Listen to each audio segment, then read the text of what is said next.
We are back. What's up, everybody? I think it's episode 98. I think that's right. Carcass usually keeps me straight on this stuff, but it is episode 98 of the Metal Roundtable. I am Metal Rob, and with me, as always, is the great Scott Waters. Today I'm raging waters again. Cool, still waters. We are carcass free today. Bridge over troubled.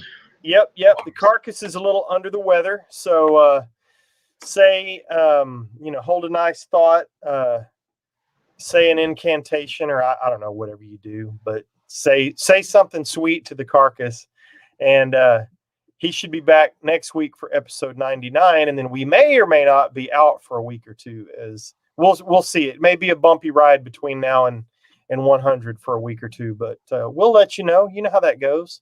Mm-hmm. So, speaking of a bumpy ride, we have a guest, and he was here a minute ago. Hey, here he comes. So, yes, we have Louis StAugust from MASS with us, who's doing magic tricks and disappearing and coming back again. Maybe having some difficulty with his internet, I don't know. But he's here. Yes, for episode 98, we have the great Louis StAugust of MASS. I did a lot of homework for this show, I've got to tell you, and Scott's going to do the bulk of the interview today. But maybe, I'm not sure, because I'm backstage. Oh, you're in. We can see you. I can see you. Your video is going back and forth. We can hear you too. So, yeah, I don't know if it's a Wi-Fi deal or. So hang on, I'm doing too many things at once here. Of course, we're off to yet another rough start. Funny start by me. What's up, Potato Fry? I bet you're about to say Metal Rules. Carcass get rotting well. Yes, thank you so much. So, for 98, we're here with Louis StAugust from the greatness of MASS from Massachusetts, not from the Catholic Mass. Or, well, I'll let him tell that. But, yeah, here we are. So, I have been brushing up on some MASS, and the thing that you should know about us, Louis already knows this, but Scott, I believe that you have reissued some MASS titles. Have you not?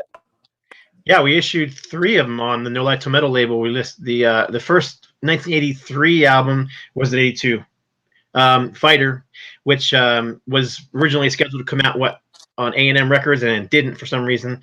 We did a vinyl and CD reissue, and then we also did the 2000s records, which I've got sitting right here. But Crack of Dawn. I always want to say Crack the Sky, Crack of Dawn, and Sea of Black. Yeah, those are good ones. I was lucky enough to get to work on those, and so that got me familiar with some of the later MASS material. And what I want to say to Louis before you guys get rolling here is I did not hear the 2018 album until today. I didn't know that it was out. I thought that you had put out the most recent stuff. And so after about 2 songs of listening to that online, your most recent order through PayPal is me. So I ordered that sucker as soon as I heard the second song. And then I ended up listening to the whole thing, and I love it. So without further ado, Scott, please bring Louis on and let's do our thing. And I will field the questions online. Louis, tell us a little bit about MASS. I know you guys were formed in 79 under Axis? Is that correct? Back. Well, it is, yeah. I started the band, was a drummer. I think a lot of lead singers were drummers at the time, and then we built up the confidence, and then we became vocalists, who came up front. But it was originally me and Gene on guitar and Kevin on bass. And then I ended up coming up singing, and we grabbed another drummer. We were called Axis. We did a few demos. Oh, and we lost him. Man. Yeah, It's gotta be a Wi-Fi thing. Yeah, it seems like he's having a little bit of Wi-Fi problem. Okay, so yeah, so let me fill in the blank there. So they formed Axis, and then as far as I know, they got signed in 1982 to A&M Records, and we're working with, and I'm not sure if I pronounced this guy's name right, but producer is Tom Allom, Allom, who is obviously well known for producing a lot of the Judas Priest albums in the 80s. There he goes. He's coming back. Having internet issues. I don't know what's happening. No problem. So anyhow, I kind of filled in the blank a little bit. I got to the point where saying 1982, right? You signed with A&M Records. Yes, we signed our first A&M Records, and we went out to Florida at Criteria Studios to record. I heard you say Tom Allom, and we had a great time doing it. And yeah, Judas Priest. Actually, he was mixing "Screaming for Vengeance," while he was doing the Mass record. Well, we weren't even called Mass because we didn't have a name yet at that time. We were Axis, deciding on what to be called. But a lot of fun and a lot of great times and memories with working with Tom. Yeah, and then as far well as I know, then your management kind of messed things up for you a little bit, unless you got songs like "Bad Man's Reputation." But in any case, can you fill us in on that? Sure. We signed a contract. We signed our lives away. We were like 17, 18 years old, and we didn't know what we were doing. And we signed our publishing, our writing rights, our management contract, everything away. And we ended up getting screwed by this fella. And we went into court for 3 years, and A&M put the album on the shelf. And they said they wouldn't release it until we got new management. And so it took us a long time. So after 3 years, we finally had to file bankruptcy to get off those contracts. Oh, wow. Then after that, we kind of signed with RCA in '85, 3 years later, and recorded a few of the songs again. With a different producer. But between that time, you released the EP, right? We did. We did that on our own record label called Mass Records, and that took off. And once again, the labels got interested. We showcased for, I believe, Capitol, Atlantic, RCA, and a few other ones. And we went with RCA, and they gave us the best deal, and we felt that they were the best for us at that time. And that resulted in New Birth. Yep, 1985. And that was with producer Tony Platt, right? And right. I actually looked him up because I knew he was pretty well known. But man, his resume is pretty incredible. Oh, it's unbelievable. I mean, he worked with Zeppelin, Cheap Trick. The funny thing is, guys, the very first producer that A&M wanted us to work with was Tony Platt. And when our manager didn't want to work in the studio that he wanted to, they had a falling out right from the beginning. So that's when Tom Allom came in. So it's just so funny how 3 years later, how we ended up working with Tony on the RCA record, which he would have been the original producer for the Fighter record. It's just crazy, how things came about. Yeah, he's done Uriah Heep, Motorhead, Gary Moore. Right around the same time as working with you guys, he did Manowar and Crocus. So he's kind of done a lot of well-known bands. Absolutely, yeah. So I thought the Fighter album was a little more raw and organic, whereas the New Birth album is a little more polished sounding. I don't want to say not as heavy, it's just a little more polished. So what was the difference between working with those two different producers? It was totally different. I mean, Tom was just like, set up live and record, and not too many overdubs. It was just pretty much the band kicking butt, in the studio. And it was really our first experience making a record and working in a studio like that. So we just did what we normally do, live, and he just captured us live. Working with Tony Platt, you're right. He was definitely more into tempo and timing and maybe we should cut the song a little bit shorter, fade out a little bit sooner, and got a little bit polished, and then RCA was looking for that hit single, which was the "Do You Love Me," and that's the one that they kind of pushed, and which I thought was kind of a bad representation for us because we were more of a metal band, but they thought that the single would open some doors for us, and it did, but we rather have done like a Fighter or a Watch You Walk as a first single, or to get us out there. Yeah, Too Far Gone would have been a good one too at that Yeah. point. And at that point, especially in '85, when I mean, heavy metal was taking a backseat to what, thrash and especially to pop metal at the time. So you guys were kind of like heavier than pop metal, but not thrash in the slightest. So I've always been of the opinion. I mean, I've been, Louis and I have known each other for a long time, but I've always been of the opinion that if Mass would have broke in '83, you would have been more of a household name, as opposed to having to wait 2 years. Absolutely. I feel that those 2 years really hurt us. We would have come out, like around Def Leppard time and been one of the first metal bands, I think, in '82, '83 to, before MTV, and to really make a statement. Yep, I agree. And we had on, was it 2 weeks ago, Rob? We had on Rough Cut, and they basically had the same issue with, hey, we have an album, we're ready to record, and they had to basically wait a whole year to record the album, and then another year for the album to finally come out. So by the time it came out, it was like a little too late. So yeah. It's always amazing to me how those decisions get made by the record label, and I don't understand really what their reasoning or timing is. What reasons did they give you for kind of shelving you guys like that? Oh, A&M. Well, it was the management problem. The management problem. He was crazy. He was he wanted to control power, and he just couldn't get along with the producers that they wanted us to use. Like I mentioned, they wanted Tony Platt. They wanted us to record at this studio, and he didn't want us to record at that studio. We found out later on that he was directing us to a studio where he was getting a kickback.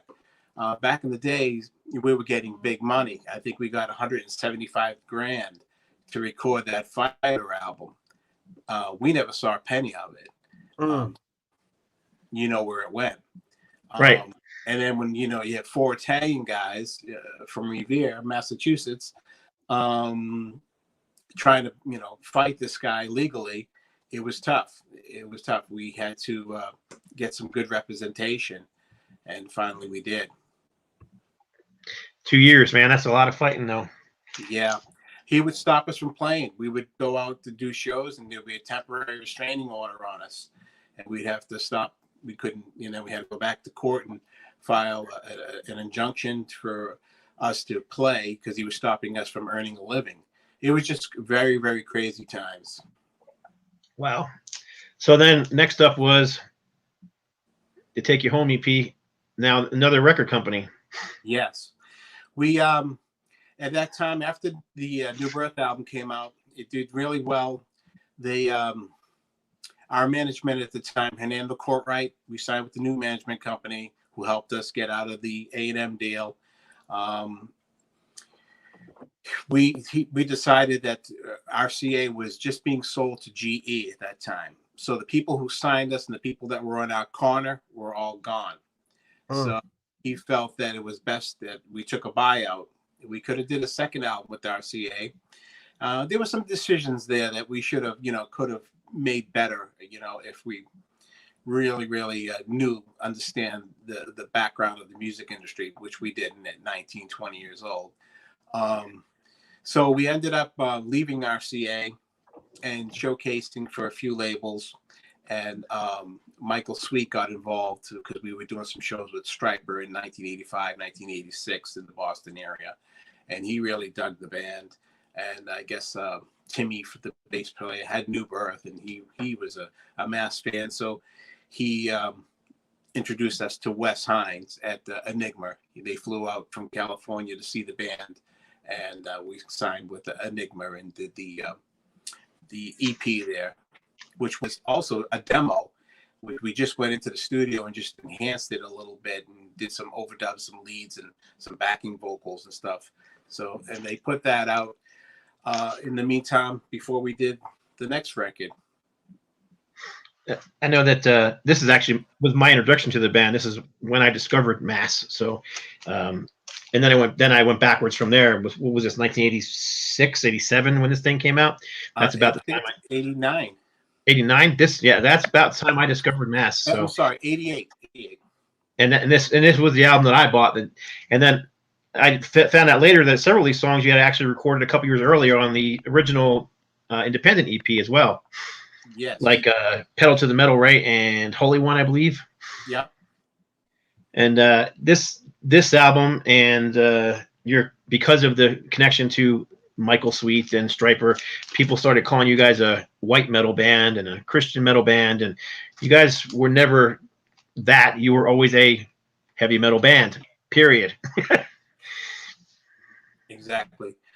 I always called us like a light aluminum. You know, we weren't really heavy. We were just a light aluminum. Light I don't know, man. There's some pretty heavy stuff on this. Double bass driven songs like I Want It Back and Pedal to the Metal is a pretty freaking heavy song, in my opinion. Even Holy One, which starts off as like this kind of mellow, atmospheric sound before it builds up, and it almost reminds me of like the Southern rock thing where these bands had these like mellow songs and they build it up and then it jammed at the end. That's kind of what you get with Holy One.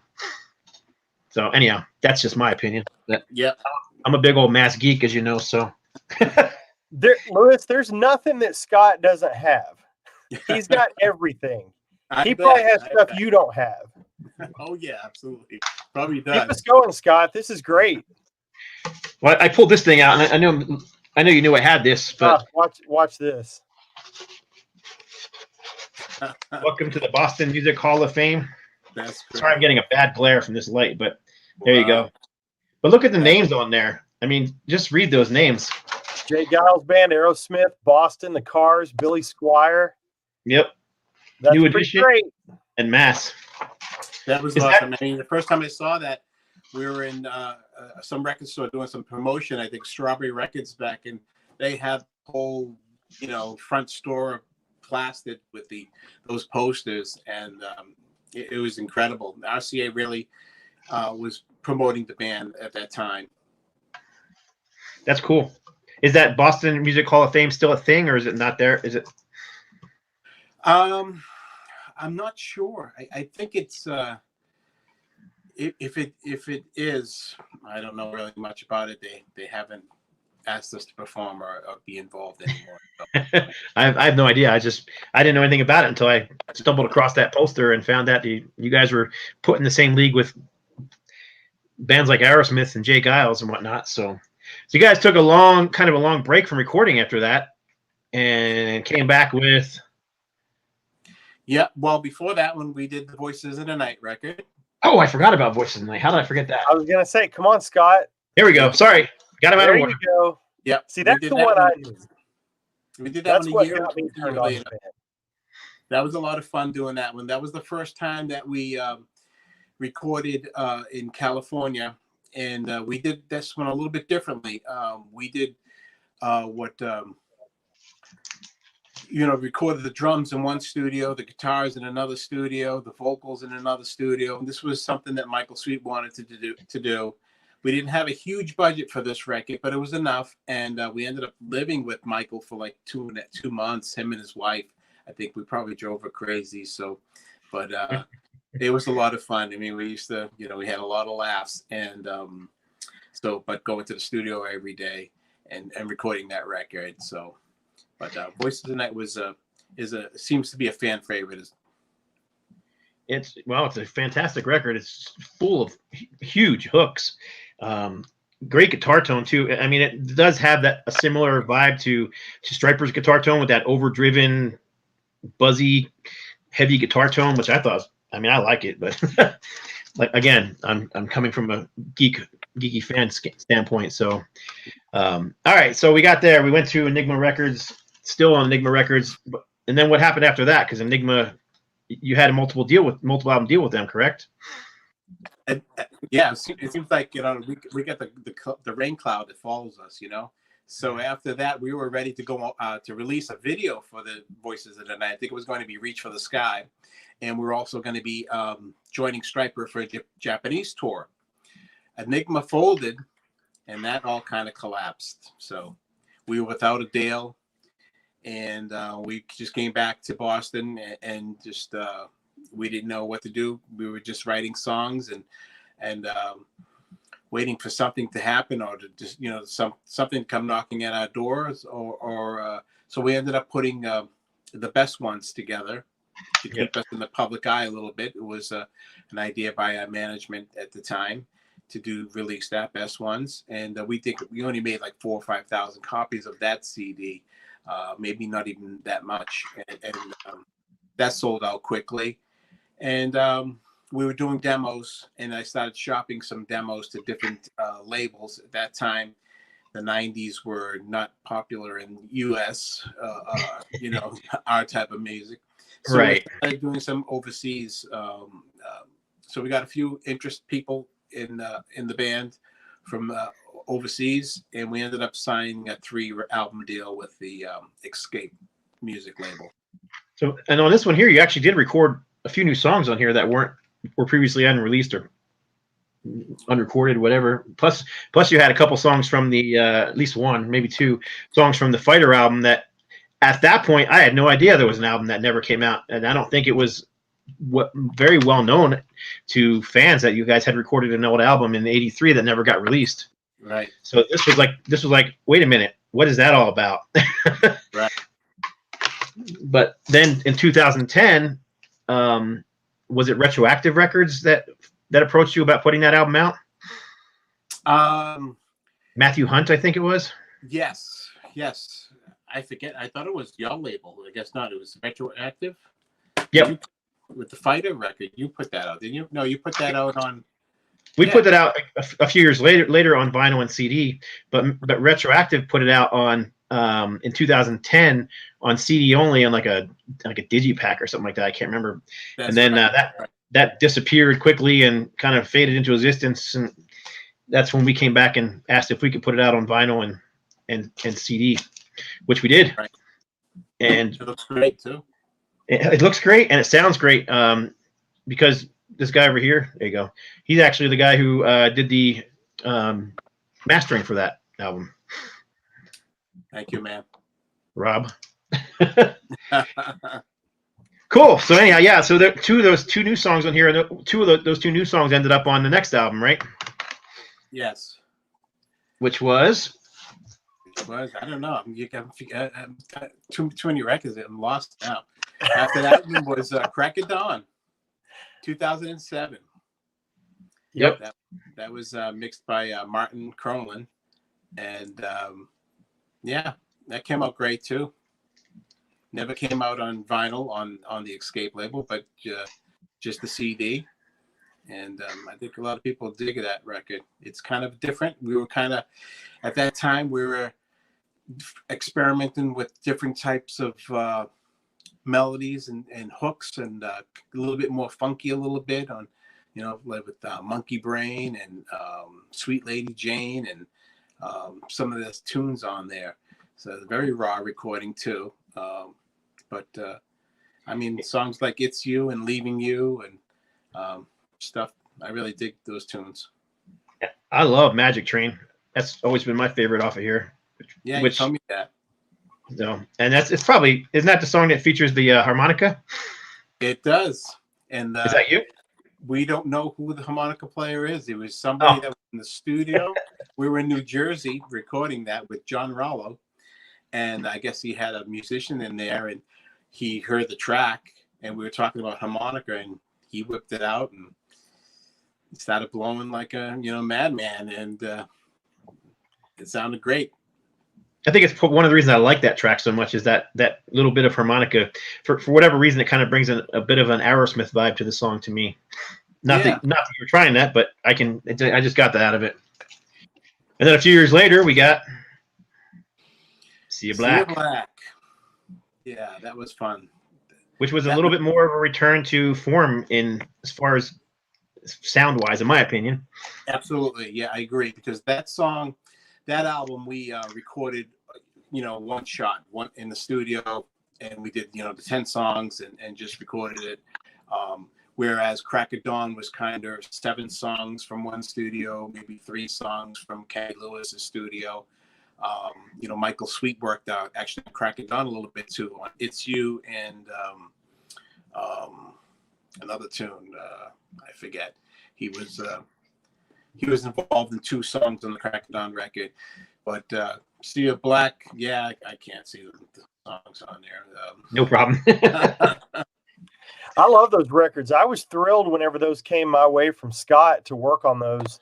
I was only familiar with Voices in the Night. And I knew about the band, and then I knew that there was an EP and whatever. But then Scott sends these over, and I'm like, wait a minute. My mind is blown. There's newer Mass stuff. And so, that was a lot of fun to work on. Those are good records. If anybody has missed those two, do not go get them. Scott will send them to you today, right now. Absolutely. We got a couple questions before we move on from people. Let's see, we can field a couple here. Fraser Dawson wanted to know what bands you've toured with. We've played with Cheap Trick, Striker, Skid Row, Winger, Tesla, Cinderella, Jet. We've done quite a few shows with different bands. I would say quite a few. Those are some of the bigger ones, obviously. I mean, we opened up one time for Stephen Stills. Really? At that venue. Yeah, they were. And the Ramones. How about that? We were getting things thrown at us. We were opening up for the Ramones. We were ducking bottles. And that's awesome. We were in some club in Connecticut, and everybody's with their signs, Ramones, Gabba Gabba Yay, whatever it is, and it was like, we were like ducking bottle caps and stuff. So yeah, it's all part of rock and roll, man. It's all part of the history, right? That's right. I mean, I'm sure you've seen it before. It's like Spinal Tap, man. And everybody's got Spinal Tap moments, and if you've been in a band, you've got Spinal Tap moments. Absolutely. Yeah, absolutely. There's a couple more. Let me roll through here. Sorry. Let's see. Thomas says that he thinks that Mass was heavy enough to cut through the short-lived grunge scene. That's pretty cool. He also says It's You is my favorite off of that one. Potato Fry asks about playing at the Channel.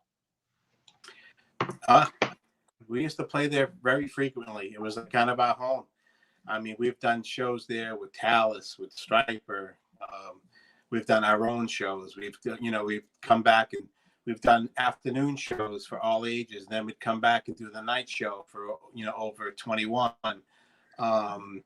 It was a great venue. I mean, held about 1,000 people. It was always rocking. It was always a fun time. It was just a highlight of Boston at that time. And I'm sorry that it's gone. Yeah, a lot of the great metal and rock clubs from back in the day are gone. Unfortunately, a lot of them got killed in the 90s. Yeah. Even though I always wanted to visit Mamakins out in Boston, never got a chance because that's gone too, right? Yes. We ended up doing one show there too. Right on. I mean, it's a stupid question, but have you ever got to meet any of the Aerosmith guys? I've met Steven a few times. I was, a fan, big fan, and Johnny O'Toole, who was a road manager, I believe, for Aerosmith. Yep. Johnny was working with us before he passed away. This is before we signed the record deal with the crazy manager. It was very early. I was maybe 15, 16 years old. He was around. He caught the band. Actually, I have a letter from him that he wrote about us, to management, to record labels, and saying, you got to catch these guys. And he just loved us, and he lived the wild life. But anyways, he was my first introduction. He took me backstage to meet Steven, and that was the first time I met the guys in Aerosmith, and then I bumped into them a couple of other times too. That's awesome. Okay, so Potato Fry must be from up in that area, because now he's asking about you playing at the Rat. You know, I don't think we ever played the Rat. We used to play a venue across the street called Narcissus. It was like Wednesday night heavy metal night, and but I'm not sure if we ever performed at the Rat. And then Donnell Blair, forgive us, we forgot to mention New Edition. Oh. They were also on the poster, so I apologize. And Metal Mayhem 777, message me and I will answer your question. Yeah. I'm so sorry. I'm feeling there. The questions are kind of piling up here. No. So we'll carry on with the discography, Scott. Well, we only got one more left, right? I mean, well, you released a bunch of singles in between the latest album and that last album. Christmas stuff too, right? Christmas stuff. We did a single couple of Christmas tunes. Yeah, we released a Christmas single.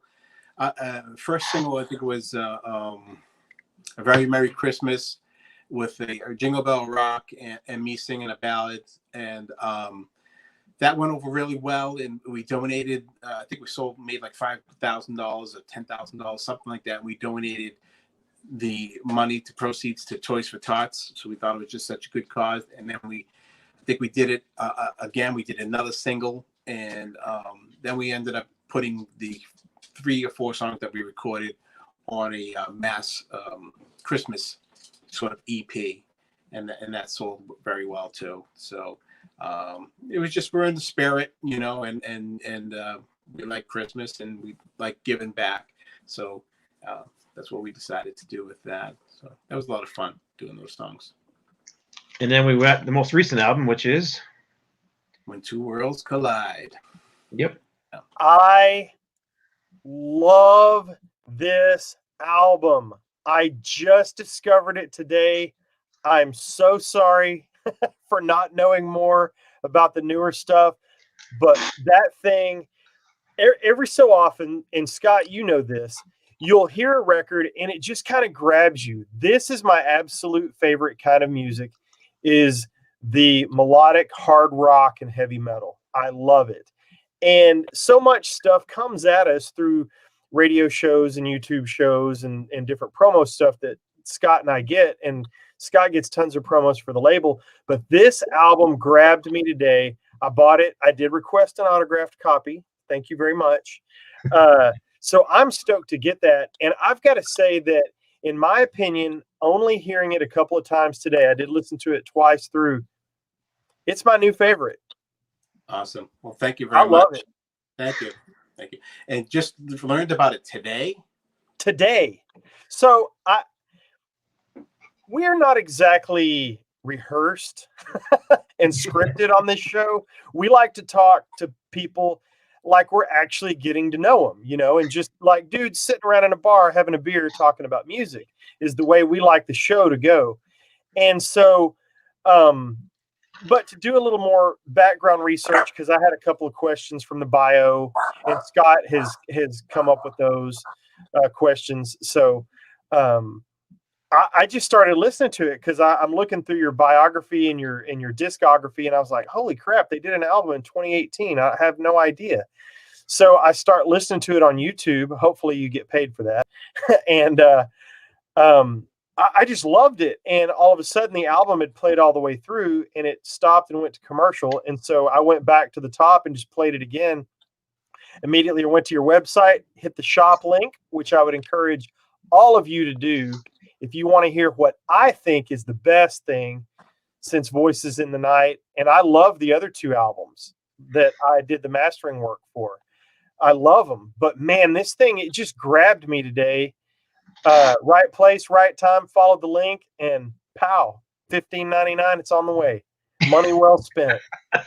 Fantastic. Thank you so much. Yeah, massrocks.com if anybody wants to pick it up. I believe we have that on CD and vinyl. So but I really appreciate it. And we had a lot of fun recording that record, and once again, and I think we kind of got into the groove with that record. Like we kind of matured a little bit as songwriters, and lyrically, I think lyrically, my lyrics were a little bit better on this one, a little stronger.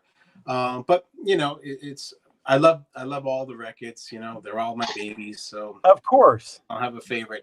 But yeah, it seems to be when Two Worlds Collide seems to have got a lot more new fans from that record. So Scott, I don't want to hijack your interview here, No. but I've got a question. So Go the for artwork, the cover artwork to me on When Two Worlds Collide is really cool and intriguing. Who did the artwork, and was there a theme that you guys created for the artwork, or did the artist come up with it in conjunction with the album title? The album title, the album cover was done by an Italian fellow named Nelio Delumo. Hopefully I'm not killing his name, but he's a great album cover designer. He was brought to our attention by the label, and we went back and forth. He had a few other ideas, and we really liked the one that that's on the cover now. And it's actually his son that is sitting there, that boy that's sitting there watching the TV. So it's actually his son, and he's got a son the same age as my son. So we just added a few little things to the front cover. Maybe you'll see a rose there. You'll maybe see a clock or something, to kind of go with some of the tunes on the record. And that's what we did. We told them where we thought the logo should be and how the wording should be, and what kind of fonts and stuff like that. But 98% of it was done by Nelio, and we love it. He did a great job. It's a fantastic cover, Scott. Once again, I want to step on your toes just for a second. Our buddy down in Houston, Fraser Dawson, I asked his question before. He wants to know, Louis, what band that you have not ever played with that you would like to play with if given the chance. Oh boy.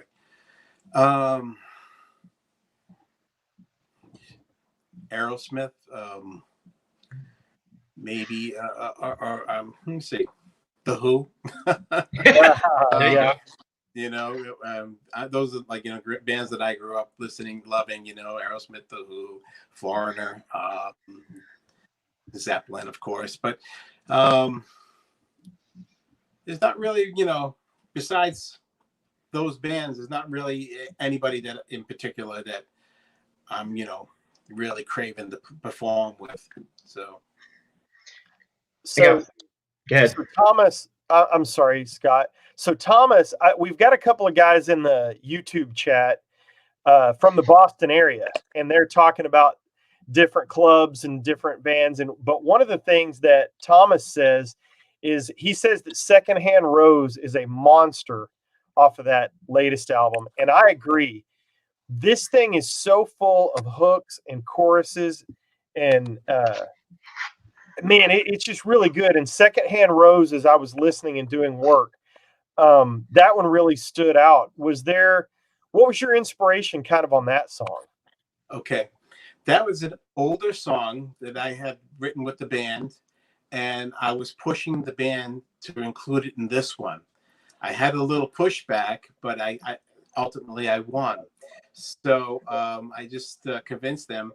It was the drummer was going through a divorce, and I kind of put the lyrics to something like that. I put myself in his spot at that time, and so I come up with the melody and the lyrics, and the band just came up with some great hooks, guitar hooks, and Jeremy, some great keyboard playing in it. And it just sounded great once we did it. And I'm just so happy that we did record it for this record. Joey V is the drummer of the band. That guy's a monster. I've never got to meet him personally, but from everything I've heard from other people who've even seen him live, apparently he's just a beast on stage. He is. He's a nut. That's one of the things about Mass that people may not know is, you've been around for decades now, and you really have had three main guys, right? Or almost four, really, through the entire thing, right? Right. What did you have? One member change, a bass player. That's it. That's it. That's it. I mean, That's amazing. and our new bass player has been in the band longer than the original bass player, Kevin. Right. Right. And he's still considered the new guy, you know. Yeah. So, but yeah, we're like brothers, you know. We you know, we have our good days and our bad days. We fight about things and stuff like that. But that's what makes us stronger, you know. And just it's funny. I was telling we went to go see Heaven and Hell, and we were backstage, and this was Dio singing for the band, and our drummer Joey was a big fan of the drummer there, Carmen Appice. So we ended up chatting with him and for a while, and he was talking to us all, and we're telling him, you know, he was like, "Wait a second," he said, "You guys are all in the same band?" And we said, "Yeah, yeah." And he goes, "And you still hang around with each other?" So we were like, we all kind of like just started bursting out laughing. We were just saying, "Yeah, I guess we do," you know. So Gary over in the YouTube chat, he says, this is Gary Ireton, frequent watcher of the show. He says, Blue Oyster Cult is his favorite band, and he wanted to ask if you ever played with Blue Oyster Cult and if you had any stories about them if you did. No, unfortunately, I've never played with them. They're a great band. I heard they just released a new album too. That's killer. It's very good. Gosh, it's good. Yeah, I heard. I think I caught something on YouTube, and it sounded great. But I'm sorry, no, we've never performed with them. So I don't have any stories. Cool. Well, you know we've got to ask the stereotypical question. You've played a lot of shows. You've played a lot of places with a lot of bands. So we got to ask the stereotypical question. You've had the Spinal Tap moment. So what was it? The Spinal Tap moment? There must have been a Spinal Tap moment. Yeah, we were, backstage somewhere, and we couldn't find the stage, where the entrance of the stage or where the stairs were to get up to the stage. After they announced, here they are, Mass. And we were kind of running around. So we definitely had that moment. So that really happened to you? Oh, absolutely.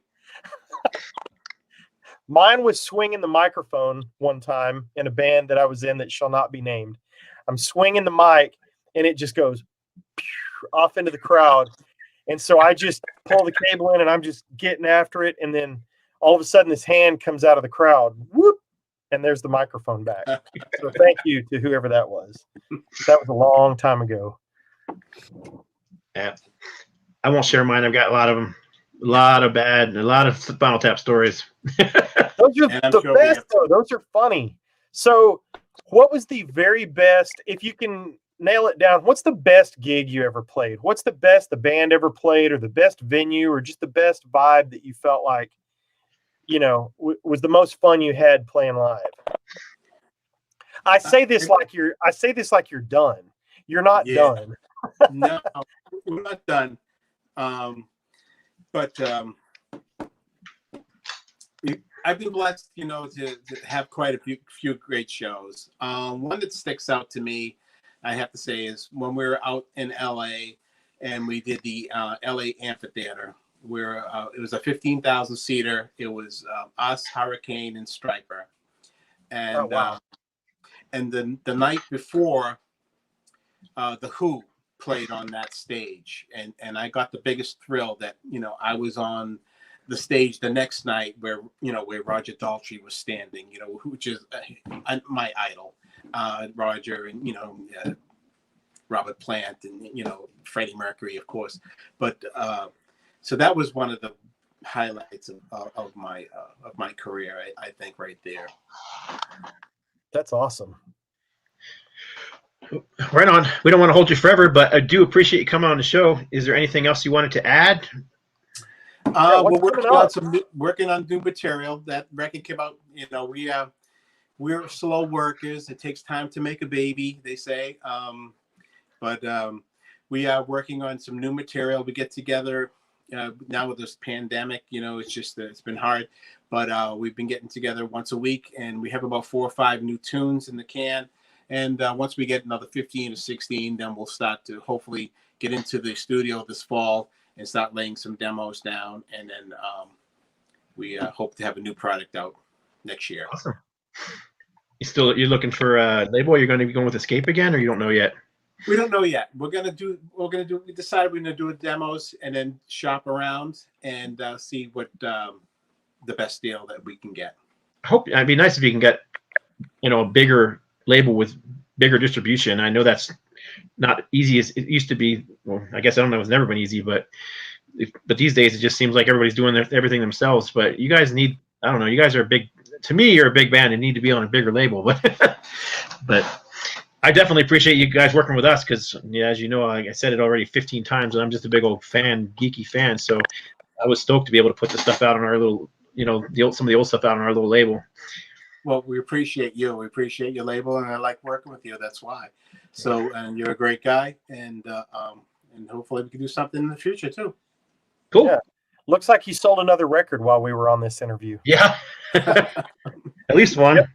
Yep. Justin Harris chimed in and said, "Hey, just ordered When Two Worlds Collide." Justin, you will not be disappointed. Thank you. If you don't like it, I'll buy it back from you. How about that? It's good. Louis, Thank you so much, man, for coming on with us today. You're very welcome. Thanks for having me, guys. Appreciate it. Well, this is the way we like to sign off. We will sign off by saying metal will prevail. So follow me on Instagram. You can check out Scott on YouTube on his Scott Waters channel. You can also follow the Metal Roundtable, metalroundtable.com. We are very, very easy to find. But for episode 98, on behalf of myself and Scott Waters and the great Louis StAugust, thank you again so much. Until next time, metal will prevail.